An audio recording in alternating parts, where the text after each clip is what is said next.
Hey guys, welcome to the Liberal Hive Mind, a channel solely focused on exposing the abundant hypocrisy of the left. You gotta be frickin' kidding me. You know, usually it takes a little bit of time till you get an opportunity where your opponent slips up and you can catch them on a clear hypocrisy for everybody to see. But in the world of Democrat dishonesty, it takes a couple days. They say one thing, they do another. They preach one thing, and then of course they do another. It's endless hypocrisy. I mean, the last couple of weeks, the Biden White House, especially Karine Jean-Pierre and others, and even the media joined in as well, they've been throwing a collective hissy fit, going on and on about misinformation, dangerous, cheap fakes, altered videos of the president made to make him look frail and old. Of course, no actual merit to their claim, but still, they're going on and on about misinformation. And of course, as we know, according to Democrats, they feel as though they have a monopoly on good information. At least that's the marketing shtick. But of course, as we know, when it really comes down to it, they're the biggest liars, willing to talk in circles, in nonsense political jargon, in defense of outright misinformation, fake news. Coming from the very top, right out of Piss Pants Joe's mouth, let's point out this glaring leftist hypocrisy. We've got some stuff to get into, so let's roll the tape. Alright folks, so first off, let's lay the groundwork. I already started to lay the foundation in the intro. Democrats cast themselves as those fighting misinformation. But it's interesting because their president has said this multiple times, and has yet to correct or retract his statements. Well, no president's had the run we've had in terms of creating jobs and bringing down inflation. It was 9% when I came to office. Inflation was at, quote, 9% when he took office. Joe Biden keeps saying this, and he refuses when challenged to correct his statement, when it's widely known that inflation was at 1.4%. I don't know, seems like misinformation to me, but that's not the most frustrating part here. What's more frustrating is that Joe Biden's goons continue to lie in circles when challenged on this issue. The misinformation experts again prove themselves to be the most willing to lie, manipulate, and distract for political purposes. Here's Janet Yellen being challenged on the issue. But he keeps saying it was 9% when he took office. You're the top money person in the White House, and you know that was not the case. Have you ever tried to pull him aside and say, Mr. President, just so you know, inflation was not that high when you took office?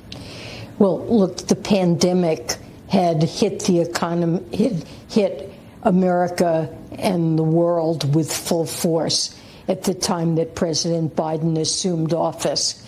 And which is why it was so low, right? Which is why it was so low when he took office. So I know that factors behind that and what was going on, and you're quite right to point that out. But he doesn't say that. Well, inflation hit 9% at its peak. 16 months after he took office. That was due to inflation was lower before the pandemic. That's absolutely true. You could sense Neil Cavuto's frustration a little bit. He's coming hot off the interview from I think 2 weeks or so ago with White House economic advisor Jared Bernstein, where he essentially did the exact same thing, spoke in circles and empty platitudes, never actually addressing the lie itself. You're the head of the Council of Economic Advisors. Do you ever whisper in his ear, Mr. President, just to be technical about it, it wasn't 9% when you assumed office, it was 1.4%. It got as high as 9% in 2022. You brought it down from that, but it was never, ever, ever 9% when you came into office. So why does he keep saying it? Well, first of all, let me point out that in that very quote you played, the president talked about how concerned he was for households struggling with prices that he consistently characterizes as too high. That's not what I asked you. So why does he keep misrepresenting this? He's making the point that the factors that caused inflation to climb to 9% were in place when he took office. No, I think that's it was not what he said. He said it was at 9%. It would eventually get to 9% a little over a year after that. But the fact of the matter is it wasn't 9%. So if I can't trust him quoting data in real time, why should I believe what he's talking about now?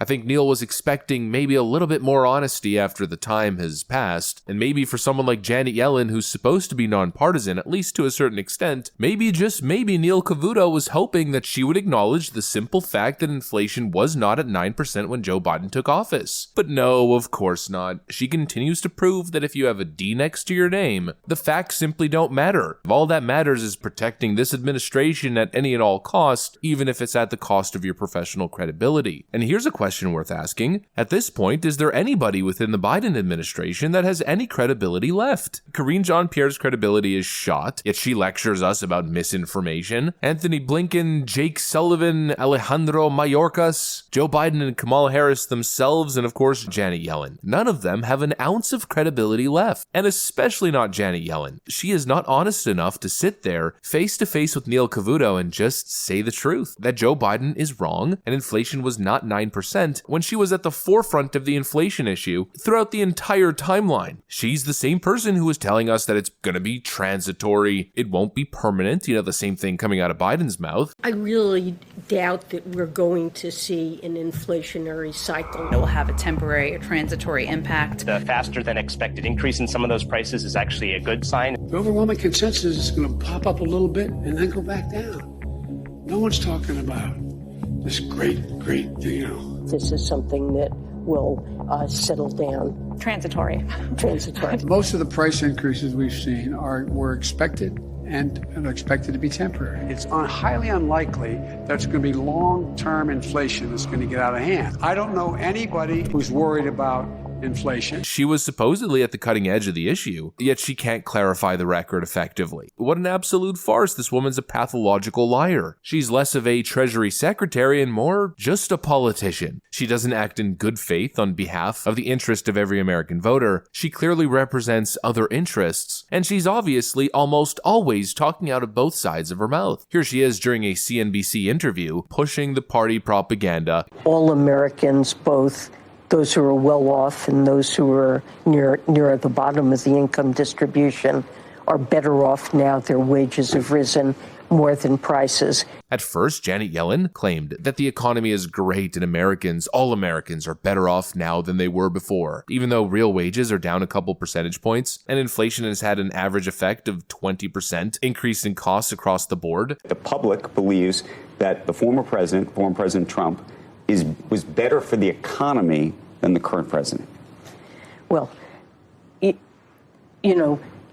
think President Biden understands that people are feeling pain. And when they say this, they are concerned. I think they've seen the level of prices rise quite a lot. I mean, over 20% over the last 3 years or so.